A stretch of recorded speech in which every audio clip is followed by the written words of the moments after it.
صاحب قبلہ تشریف لا چکے ہیں اور اب درس قرآن شریف شروع ہوگا۔ ہم تمام معزز خواتین و طالبات سے گزارش کرتے ہیں کہ وہ جلد سے جلد مدینہ اپارٹمنٹ کے سیلر میں تشریف ڈالیں، جہاں پر آپ ہی کے لیے درس قرآن شریف منعقد کیا جاتا ہے، جس سے آپ کے قرآن فہمی میں اضافہ ہوگا، دینی معلومات میں اضافہ ہوگا، شرعی معلومات میں اضافہ ہوگا۔ درس قرآن کے بعد تجوید سے قرآن بھی پڑھایا جاتا ہے۔ جلد سے جلد مدینہ اپارٹمنٹ کے سیلر میں تشریف لا لیں۔ جزاک اللہ خیر۔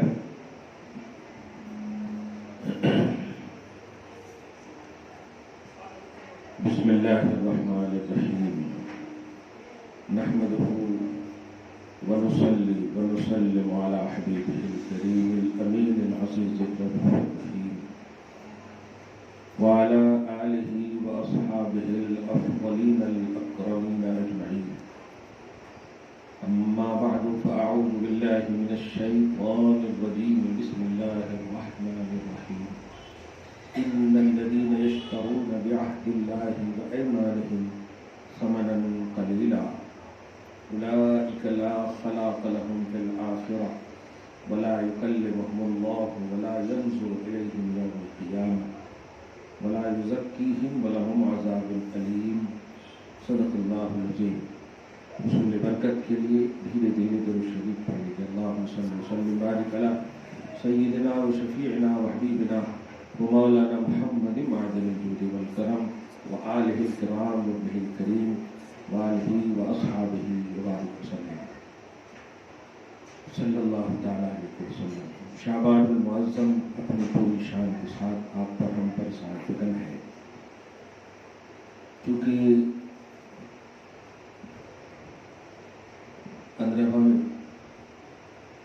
15ویں شعبان یعنی شب برات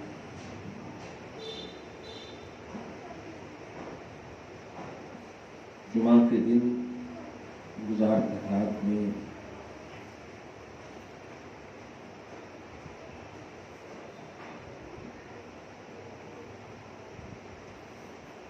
اردو تاریخ کیا ہے؟ اب آج 12 ہے، 17 یا 18 ہے، خیر جو بھی ہو۔ شب برات میں خواتین کی خصوصاً 15ویں شعبان کی رات میں کیا ذمہ داریاں ہیں، کیا اشغال ہے، افعال ہیں، کام ہے۔ گزشتہ درس سے کچھ تو آپ کو مل ہی گیا ہوگا۔ مجھے آج کی اس عظیم درس قرآن کے حوالے سے سب سے اہم بات کا جو درس دینے جا رہا ہوں وہ یہ ہے کہ جو بھی عمل کریں آپ اس میں للہیت ہو، اخلاص ہو، اللہ سے امید ہو اور اسی سے خوف بھی ہو۔ اللہ کی رحمت کی امید میں کریں اور اللہ کے عذاب کے خوف میں کریں۔ اگر یہ دونوں تصور ایکٹیو ہیں تو اللہ تبارک و تعالیٰ کی ذات سے امید ہے کہ پھر آپ کو شب برات کا ملنا آپ کے لیے کارآمد اور مفید ہے۔ سچ یہ ہے کہ یہ رات بھی اسی امت کو ملی ہے۔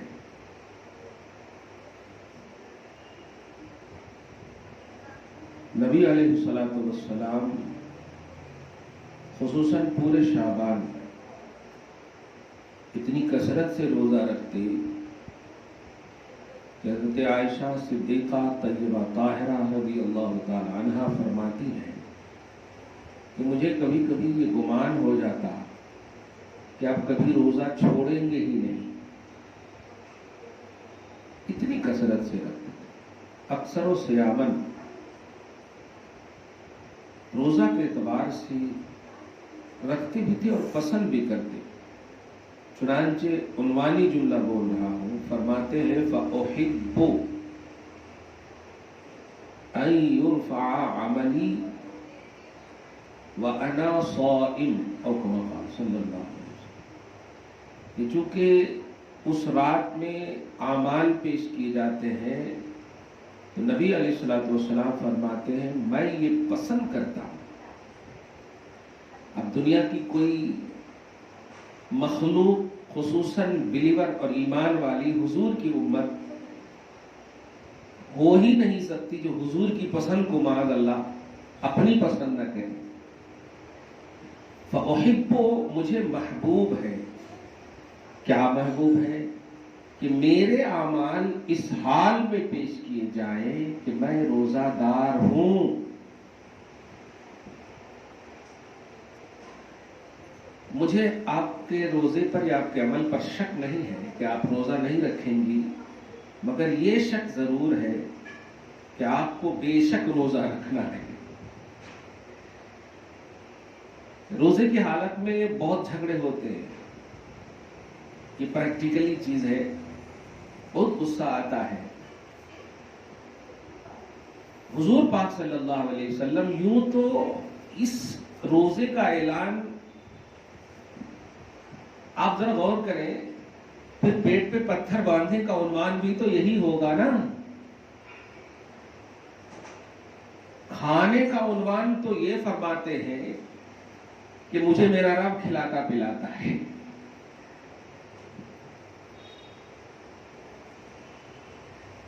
میں جو نقطہ دینے جا رہا ہوں احساس کے ساتھ سنیے. حضور فرماتے ہیں میرے اعمال پیش کیے جائیں اس حال میں کہ میں روزہ دار رہوں. دو بات ہے اس میں. حضور کے عمل کے حوالے سے پوری مطلب مخلوق تو چھوڑے، پورے انبیاء کرام ایک طرف کر دیں، آپ اللہ کے جتنے اچھے بندے ہیں سب کو ایک طرف کر دیں، ان کے اعمال کو ایک طرف کر دیں. جب حضور کی ذات سے کوئی افضل ہے نہیں، حضور کی ذات سے سرزد ہونے والے اعمال، صادر ہونے والے اعمال سے کسی کا عمل افضل ہو ہی نہیں سکتا. پھر حضور فرما رہے ہیں میرے اعمال اس حال میں پیش کیے جائیں کہ میں روزہ دار ہوں.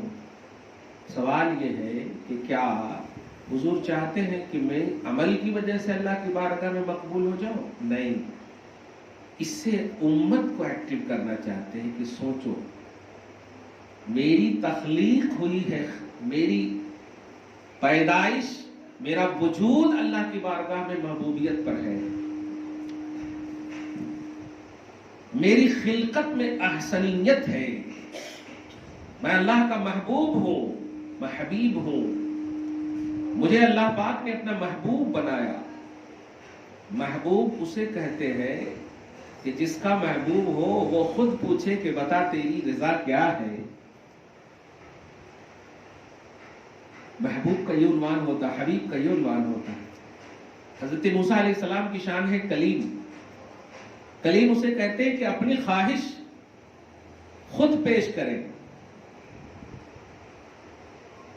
اور حبیب اسے کہتے ہیں کہ خدا فرمائے کہ بتا تیری خواہش کیا ہے. کیا بات ہے!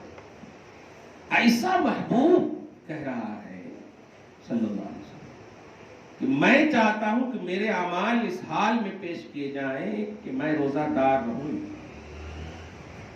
اب اس سے ایک دم مطلب نیچے چہرہ کر کے سوچیے اس بات کو کہ کیا جو ہم عمل کے لفظ بولتے ہیں، میرا عمل، میری نماز، میرا حج، زکات، یہ سب ہماری سوچ میں یہ ہوتا کہ اللہ پاک قبول کر لے، اس کی وجہ سے ہمیں معاف کر دے، یہ احساس ہوتا. کیا یہی احساس ہے حضور کے اس فرمان کا؟ ہرگز نہیں یہ احساس ہوگا، کیونکہ حضور تو پیدائش اور وجود ظاہری طور پر دنیا میں تشریف لانے ہی سے پہلے سارے نبیوں کی زبان پر جو پہلے آ چکے ہیں ظاہری طور پر اللہ کے حبیب ہونے کا اعلان ہے، احمد ہونے کا اعلان ہے، مقبول ہونے کا اعلان ہے. اللہ پاک نے اس نبی کا تو یہ اعلان فرمایا پوری کائنات کے سامنے کہ یہ نہ ہوتے تو میں پوری کائنات کو وجود نہیں بخشتا. اس کی مقبولیت میری بارگاہ میں یہ ہے، ایسا مقبول محبوب اعظم اللہ کی بارگاہ میں خود کو پیش اس حال میں، اس شب میں، شب برات میں کر رہا ہے کہ میں روزہ دار ہوں. اب اس بات کو سمجھیے، یہ روزہ فرض نہیں ہے. سبحان اللہ. اشتیاق صاحب بہت پہلے استقبال رمضان کے حوالے سے سوچے تھے، اب آج ان کی خواہش پوری ہو رہی ہے. سوچئے ذرا، یہ روزہ فرض نہیں ہے، مگر اس روزے کے حوالے سے فرماتے ہیں میں اس حال میں پیش ہونا چاہتا ہوں، میرے اعمال پیش ہوں کہ میں روزہ دار ہوں. اس روزے کی اہمیت کیا ہے خدا کی بارگاہ میں، نبی کی نگاہ میں، آپ اس کو اندازہ لگائیں. نفل ہے، یہ فرض نہیں ہے. نفل کی حالت میں اپنے سارے اعمال پیش کیے جانے کے حوالے سے نبی فرمان ہے. آپ سمجھے رمضان کا استقبال اللہ کی بارگاہ میں کتنا اہم اور کتنا اعظم ہے. یہ نہیں فرمایا نبی علیہ الصلوۃ والسلام نے رمضان آ رہا ہے پہلے سے 4 تھیلا پاک یہ رکھ لے، لا کر کے کھجور رکھ لے، لا کر کے یہ رکھ لے، وہ رکھ لے. آپ ذرا غور کریں، ایک حدیث پاک میں یہ لفظ بھی آیا ہے، صیام و شعبان تعظیما لرمضان. شعبان کا روزہ اس لیے رکھو تاکہ رمضان کا استقبال ہو، رمضان کی تعظیم. یہ لفظ ہی ہے، تعظیما لرمضان، رمضان کی تعظیم اور استقبال کے لیے شعبان کا روزہ. اور اس روزے کے حوالے سے فرما رہے ہیں میں چاہتا ہوں کہ یہ روزہ میرے عمل کی حالت کا روزہ بنے.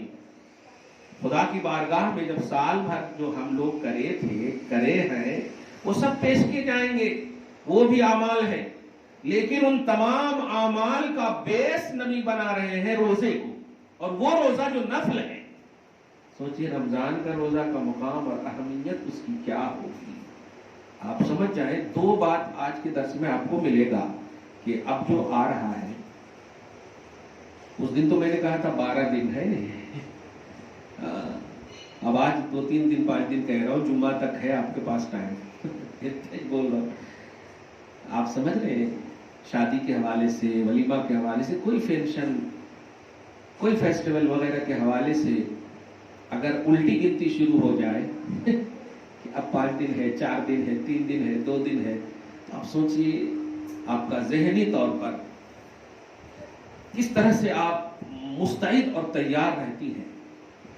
میں ابھی رمضان کے حوالے سے اب اتنا نہیں بولوں گا کیونکہ آپ سمجھ ہی گئے، بس اتنا بولوں گا کہ آپ کے سارے اعمال فرشتے جو ہے پورے رجسٹر اچھے سے تیار تو پہلے ہی سے ہے، اب وہ تیاری یہ کر رہے ہیں کہ پیش کرنا ہے.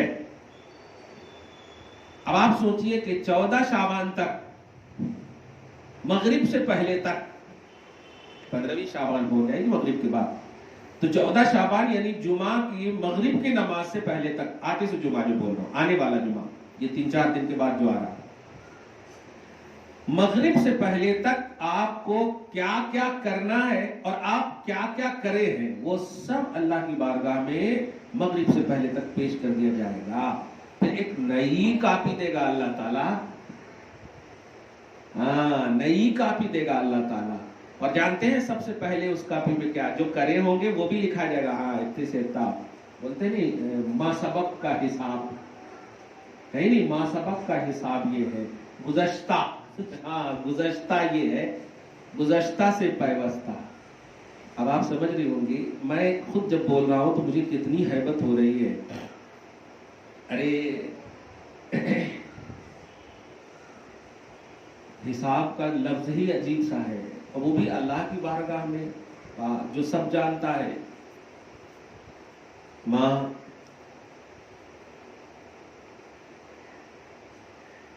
کیا کہوں، بس امید کر سکتا ہوں آپ سب سے، اور گزشتہ درس میں بھی یہی کہا تھا کہ نیکیاں تو کرتی ہیں کیجیے، لیکن سب سے بڑی رسپانسبلٹی آپ کی میں اس درس قرآن کے حوالے سے دینا چاہتا ہوں کہ جو گناہ کیے ہیں اس کا ازالہ ممکن ہو تو آپ کریں۔ خصوصاً میں 2-3 بات، غیبت، چغلخوری، حسد، کینہ، حق تلفی، کسی کے خلاف سازش، دھوکہ، یہ وہ سب چیزیں ہیں جو آپ اس کو ختم کر سکتی ہیں۔ ان چیزوں میں جانتے ہیں جب ہمارا سینہ نبی کی محبت سے، شریعت سے لبریز رہے گا تو جانتے ہیں جھکتا وہی ہے جو اللہ کی بارگاہ کا مقبول ہے۔ ہماری ماں اور بہنوں میں سب سے بڑی کمی کیا ہے کہ جو بھی ہوگا دیکھیں گے مگر میں جھکوں گی نہیں۔ میں کبھی کبھی شادی شدہ جوڑوں کو، خصوصاً بیوی کو، ایک بات کہنا چاہتا ہوں اور کہتا ہوں ہمیشہ، شوہر کو کبھی رسپانسبل نظریے سے بھی دیکھا کرو کہ وہ تمہاری ذمہ داری اٹھاتا ہے، اس نقطے نظر سے بھی دیکھا کرو۔ تم ہمیشہ شوہر کے نظریے سے دیکھو گے نا تو ان کی کوئی بات تمہیں اچھی نہیں لگے گی، لیکن کبھی یہ دیکھو گی کہ وہ تمہارے لیے دن بھر باہر رہتا، محنتیں کرتا، مشقتیں کرتا ہے، صرف تمہاری خوشی کے لیے۔ بیٹیوں، تمہارا باپ اسی نقطۂ نظر سے دیکھو، آپ سمجھو ان باتوں کو۔ نبی علیہ الصلوۃ والسلام جب معراج میں گئے تھے صلی اللہ علیہ وسلم تو عورتوں کو کثرت سے جہنم میں دیکھے تھے۔ جب یہ بول رہے تھے تو آقا اشکبار ہو کر کے صحابہ کرام کے سامنے، میں نے جملہ ہے عربی کا، اطلاعت علی جہنم، مجھے جہنم پر اطلاع دی گئی، یہ میں نے جھانک کر دیکھا جہنم کو، فاطلعت علیہا النساء، میں نے عورتوں کی کثرت دیکھی اس میں، اور مقال صحابہ کرام رضوان اللہ تعالی علیہ مجمعین نے عرض کیا، یا رسول اللہ کس بنیاد پر عورتیں کثرت سے ہیں جہنم میں؟ عربی کا جملہ سنو، یکفرن بالعشیر، او کما قال صلی اللہ علیہ وسلم، وہ اپنے شوہروں کی نافرمانی کی بنیاد پر وہ جہنم میں ہے۔ میرا جملہ نہیں ہے، حضور کا جملہ ہے۔ میں اپنی بیوی کو بھی ایک درس دیتا ہوں کہ دیکھو شوہر کو مقام اللہ اور رسول نے دیا ہے، گنہگار ہونا اپنی جگہ پر ہے، لیکن مقام جو دیا ہے وہ اللہ رسول نے دیا ہے۔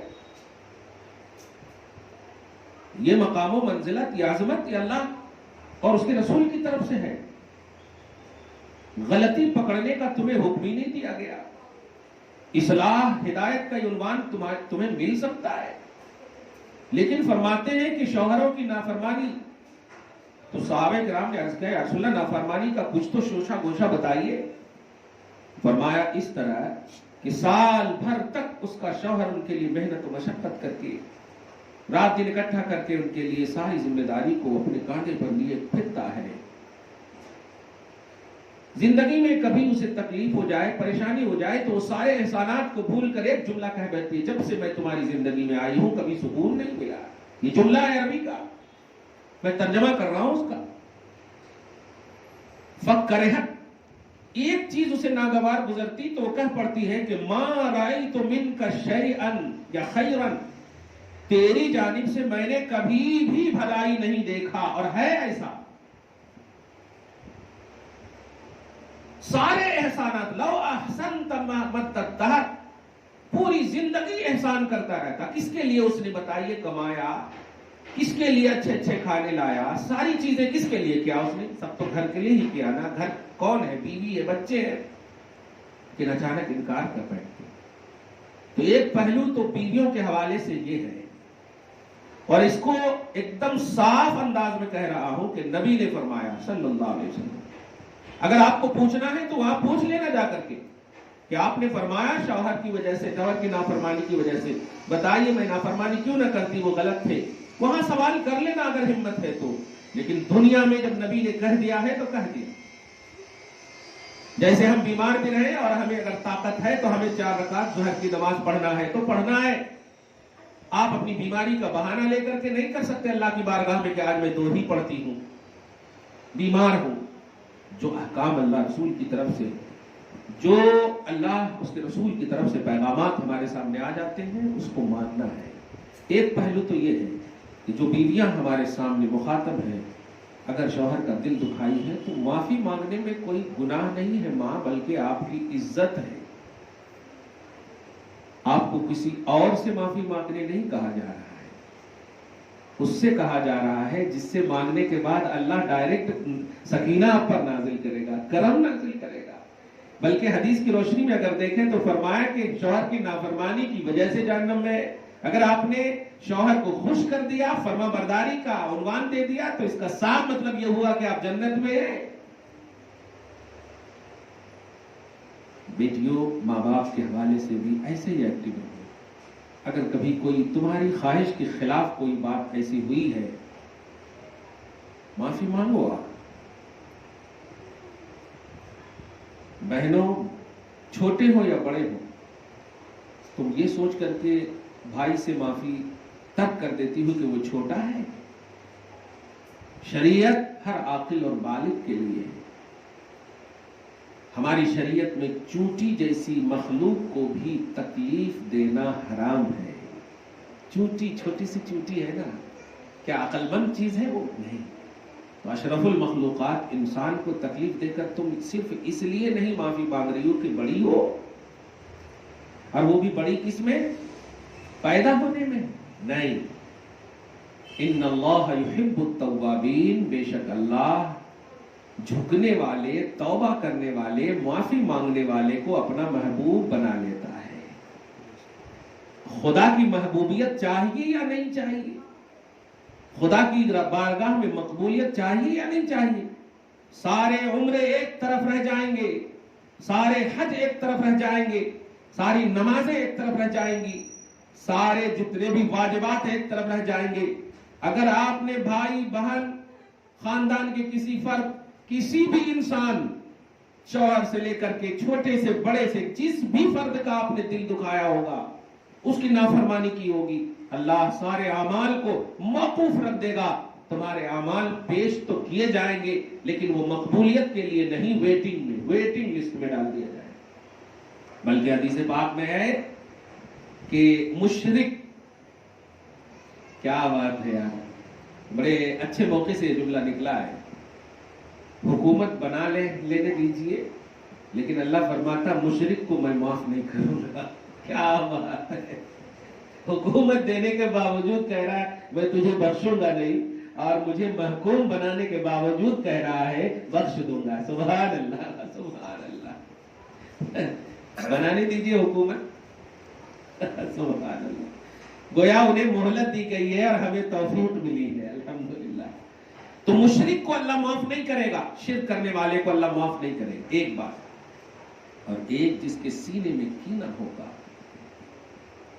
جس کا سینہ بغض، حسد اور کینہ کسی بھی حوالے سے، بہن، باپ، بھائی بہن، کوئی حوالے سے، آپ سمجھو اس بات کو. کینہ یہ نہیں ہے کہ آپ جو ہے کوئی حسین ہے آپ کے سامنے تو آپ کہیں کہ اللہ تعالیٰ اس کے حسن کو ختم کر دے، ان سے جلنے. نہیں. کینہ یہ بھی ہے کہ آپ کا سینہ نبی کی محبت میں مکمل نہ ہو، یہ بھی ایک کینہ. کسی غیر کو بھی اپنے سینے اور دل میں نبی کی محبت سے زیادہ دینا، یہ بھی کینہ ہے. آپ کا سینہ صرف سب سے زیادہ نبی کی محبت سے بھرا ہوا ہو. نبی کی محبت یہی ہے کہ اللہ کے رسول صلی اللہ علیہ وسلم کی ہر حال میں اتباع. ہر حال میں کہا اس نے، شوہر کو تاجدار اس نے بنایا، شوہر کو رسپانسبل اس نے بنایا، ذمہ دار اس نے بنایا. آپ کے لیے اللہ اپنی خوشی کو موقوف فرمایا اور کہا تم شوہر کو خوش کرو میں خوش ہو جاؤں. یہ بہت بڑی بات ہے. ماں باپ کو خوش کرو میں خوش ہو جاؤں. بڑوں کا ادب و احترام کرو، میں خوش ہو جاؤں گا. یہ ہے سب سے بڑی چیز، سینے کو شریعت اور اتباع رسالت، اللہ اور رسول کی محبت کو مقدم رکھنا سینے میں ہر حال میں. چوں چرا تنقید نہیں. ہمارے یہاں ہوتا، ابھی 5 دن پہلے ایک ماں، اس کا باپ بھی آیا، شوہر بھی آیا اور بیٹی بھی آئی. میں نے کہا اگر سولوشن کے لیے آئے ہو تو ساری باتیں مجھ سے سنو، اور اگر پرابلم بتانا ہے تو پہلے بتا دو آپ پورا. اب جو شروع کیا اس نے، لگتا ہے کہ BBC لندن سماچار سن رہا ہوں بھائی، کیا ختم ہوگا تبھی. ابا شوہر کو تو میں نے ڈانٹ دیا، اس کو کہا رکو رکو. اب ان کو کہا ان کو نکالنے دیجئے، پہلے پورا نکالنے دیجئے. مگر پورے کا خلاصہ میں بول رہا ہوں، آپ ہماری ماں اور بہنوں، اگر شادی ہو گئی ہے، کچھ اگر معاملہ نباہ کا نہ ہو تو آپ ذرا سولوشن لے کر جاؤ، قرآن کا تصور لے کر کے جاؤ. پورے کا خلاصہ یہی تھا کہ انہوں غلط ہے، انہوں غلط ہے، انہوں غلط ہے، انہوں غلط ہے. بس انہوں غلط ہے تو غلط ہے. میرے 2.5 سال کے بچے کو مارتے یہ لوگ. کون بول رہی ہے؟ بیوی بول رہی، میرے 2.5 سال کے بچے کو مارتے. اب میں مسکرا بھی رہا ہوں. اب وہ رو رو کر بول رہے آپ مسکرا رہے ہیں مفتی صاحب؟ اچھا. میں کہا جتنا تمہارے سینے میں آج نکال ہی دو، میرے 2.5 سال کے بچے کو. اب اس کے بعد میں نہیں رہنا چاہتی، رکھے تو میرے کو الگ رکھنا، ہانڈیاں الگ ہونا، کھانے پینے سب الگ ہونا. اما اللہ، ایسا جلال سن کے تو ہنسی بھی آ رہی تھی، اللہ بچائے. اور اس کے بعد میں نے کہا میرے 2.5 سال کے بچے کو بس اسی لفظ پر تھوڑی سی بحث کروں میں. ہاں کیجیے. یہ بچہ تمہارا اچھا ہے یا ان کا بھی ہے؟ اب آیا ان کے چہرے پہ تھوڑا سی مسکراہٹ. میرے کتنا بول کے تو اپنے شوہر کو اس طرح سے رد کر رہی تھی، میرے بچے کو مارے، میرے بچے کو مارے. تمہارا بچہ آسمان سے اترا؟ ارے ان کا بھی بچہ ہے وہاں، بلکہ ان کا ہی ہے اگر غور کرو تو. کہ باپ ہے اس کا وہ. یہ بولو کہ اپنے بیٹے کو کون تو ایسا مارتا، یہ سوال تمہارا صحیح ہے، لیکن تم نے کہا میرے بچے کو مارتے، میں اپنے ماں باپ کے یہاں چلی جاتی ہوں. نہیں تو نہیں. ایک بات. اور دوسری بات، میں نہیں رہتی. کیوں؟ تمہارے بچے کو مارے. سوچو 2.5 سال کے بچے کو تم اس کی تکلیف کو برداشت نہیں کر سکی. 30 سال تک ماں نے اپنے قریب رکھا اس بچے کو، اور اس 30 سال کے قریب رہنے والے بچے کو اس ماں سے تم جدا کرو گی. بس یہی جواب دے دو کہ 2.5 سال کے بچے کی تکلیف برداشت نہ کر سکی، 30 سال کے بچے کی تکلیف کو تم کیسے تھوپ سکتی ہو اپنے ساتھ پر؟ بتاؤ. تو کبھی کبھی آپ بھی بڑی ہیں، سمجھدار ہیں، تو اسی طرح سے محفل قائم کر کے اپنی بیٹیوں کو، بہوؤں کو سمجھاؤ. پھر ماشاءاللہ وہ بہن سمجھ کر گئی کہ نہیں ہے، ایسا سمجھانے والے ہوئے تو ذرا ٹھیک رہتا. سوچئے نا، 2.5 سال کے بچے پر ایک تھپڑ اس کے باپ نے مارا تو ماں کو درد ہوا اتنا کہ وہ خلا تک لینے کو تیار، ساس سسر کا گھر چھوڑنے کو تیار، شوہر کو چھوڑنے کو تیار. لیکن وہ جو اس کا شوہر ہے وہ بھی تو کسی کا بیٹا ہے. 30 سال تک رکھنے والی ماں اس سے کیسے جدا کرنے کی ایک بات بیٹی کی بنیاد پر کر رہی ہو؟ بہرحال میں بس یہی بتانے جا رہا ہوں کہ آپ کچھ انوائلنٹری میں ایسی حرکت کر بیٹھتی ہو جس سے کہ آپ خود بعد میں یہاں اگر کوئی آپ کو جیسے یہ درس کی طرح دینے والا کوئی نہ ہو تو کہیں آپ دنیا میں ظاہری طور پر کامیاب ہو بھی جاؤ. ارے خلا لے کر کامیاب کیسے ہوتے جی؟ طلاق لے کر کامیاب کیسے ہوتے جی؟ خلا لینے والی لڑکی کیسے کامیاب ہو سکتی؟ طلاق والی کیسے کامیاب ہو سکتی؟ ہو ہی نہیں سکتی، ہو ہی نہیں سکتی. اللہ پاک کو سب سے زیادہ ناپسند کرنے والی وہی لڑکی ہے، وہی لڑکی ہے. اختیار اور اجازت کا ہرگز یہ مطلب نہیں ہے کہ آپ بس اپنے نفس کی اتباع کرو، اپنے سینے میں شریعت کا جذبہ رکھو. آپ ایک شادی کی لائف کو مطلب سنبھال نہیں پا رہی ہو. پیٹ پر پتھر باندھنے والا وہ نبی 9 بیویوں کو کیسے سنبھالا بتائیے تو. اور بیویاں بھی یہ آپ کی سر کی نہیں کہ 2 تولہ 3 تولہ سونا لائے. خدیجۃ الکبریٰ ہے جو پورے عرب میں سب سے بڑی انویسٹر کا نام ہے، سب سے بڑی مالدار کا نام ہے. ایسی بیوی ہے حضور کی اور کس حضور کی صلی اللہ علیہ وسلم جو پیٹ پہ پتھر باندھنے والے ہیں، لیکن پھر بھی آج تک کوئی شکایت ہے بتائیے اتہاس میں کہ خدیجہ الکبریٰ نے کبھی ایسا کہا ہو کہ میں باپ کے یہاں سے اتنے تولہ لائی ہوں، میرے پاس اتنے پیسے ہیں؟ نہیں، قدر کرو، سمجھو اس رشتے کو۔ نبی علیہ الصلوۃ والسلام نے رشتہ نکاح کی بنیاد پر آدھے ایمان کی تکمیل کی خوشخبری دی کہ جو نکاح کر لیتا ہے یا لیتی ہے اس کا آدھا ایمان مکمل ہو گیا۔ اما اس کا مطلب یہ ہوا نکاح سے پہلے آدھا ایمان بھی مکمل نہیں تھا۔ تب نہ فرما رہے ہیں کہ من تزوج فقد استکمل نصف الایمان، کہ جس نے نکاح کیا، شادی کیا، اس کا آدھا ایمان مکمل ہو گیا۔ اب چاہیے کہ آدھے ایمان میں اللہ کا تقوی حاصل کریں۔ اب بتائیں، رشتے کی پاکیزگی کو سمجھیے۔ ماں باپ، بھائی بہن، جو رشتے جتنے بھی ہیں گھروں میں، سمجھیے ماں باپ بھی اگر دیکھیں کہ ہمارے سے غلطی ہوئی ہے تو بہو سے معافی مانگنا کوئی غلط نہیں ہے۔ قسم خدا کی اگر غلطی نہیں بھی ہوگی نا اور معافی مانگو گی تو اللہ پاک کتنا آپ کو عزت دے گا، کتنا اعزاز و اکرام دے گا، آپ نہیں جانتے۔ حضور پاک صلی اللہ علیہ وسلم، میں نے شروع ہی میں کہا تھا، آپ کے نیچر میں حسن ہے، تخلیق میں حسن ہے، مقبولیت ہے، پھر بھی آپ صلی اللہ علیہ وسلم ہیں۔ ایک موقع کی حدیث پاک بتا رہا ہوں معافی کا جذبہ دینے کے بعد، کہ حضور پاک صلی اللہ علیہ وسلم صحابہ کو کھڑا کیے ہوئے، تمام صحابہ کرام رضوان اللہ تعالی علیہم اجمعین حضور کی طرف متوجہ ہیں، ارشاد فرماتے ہیں بتاؤ مجھ پر کسی کا حق ہے؟ اگر حق ہے تو وہ بدلہ لے سکتا ہے۔ کون کہہ رہا ہے؟ تاجدار انبیاء۔ اچھا، کافر وغیرہ سے کہے تو ایک بات بھی ہے کہ جھوٹ بولے وہ صحابہ کرام جو حضور کے ٹرین کیے ہوئے ہیں۔